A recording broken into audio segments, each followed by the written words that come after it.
cyo nukuri burya muragendana. Ku ngoma ya Yesu hari amahoro adashira, kuko nta bitambo nta numa n'intungura. Abakomeye bose ubu tuguwe neza, Yesu nza kwamamaza nishaka nzabiziye. Ku ngoma ya Yesu hari amahoro adashira, kuko nta bitambo nta numa n'intungura.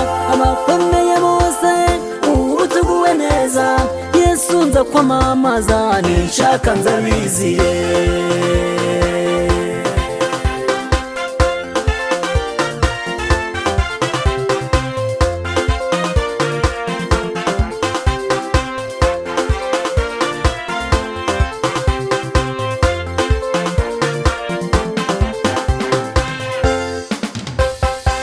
Imana yabwiye Mose iti nzabana nawe, icyo uzakora cyose nzaba ndi kumwe nawe.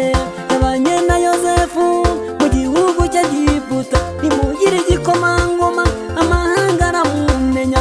Icyo uzaba cyo nukuri burya muragendana.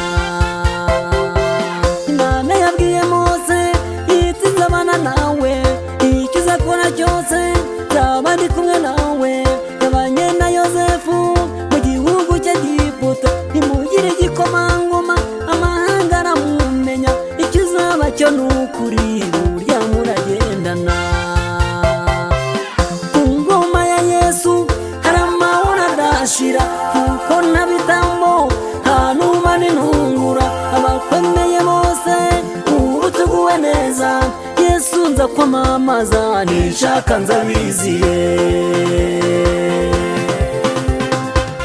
Ku ngoma ya Yesu hari amahoro adashira, kuko nta bitambo nta numa n'intungura. Abakomeye bose ubu tuguwe neza, Yesu nza kwamamaza nishaka nzabiziye.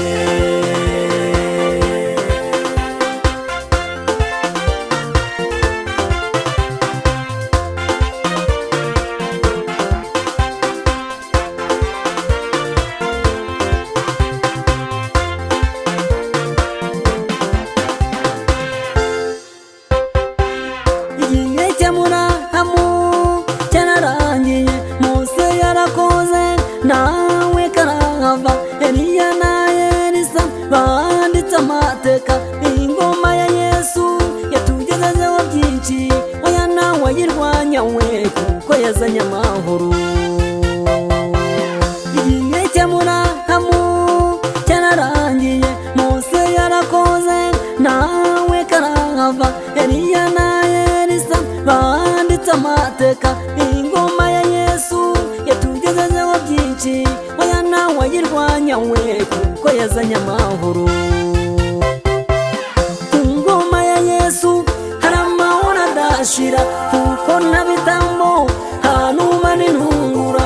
Abakomeye bose ubu tuguwe neza, Yesu nza kwamamaza nishaka nzabiziye.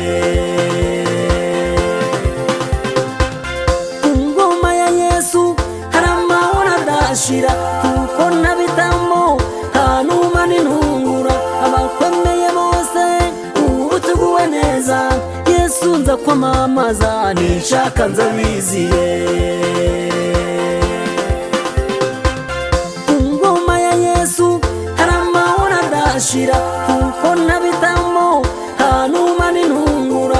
Abakomeye bose ubu tuguwe neza, Yesu nza kwamamaza nishaka nzabiziye.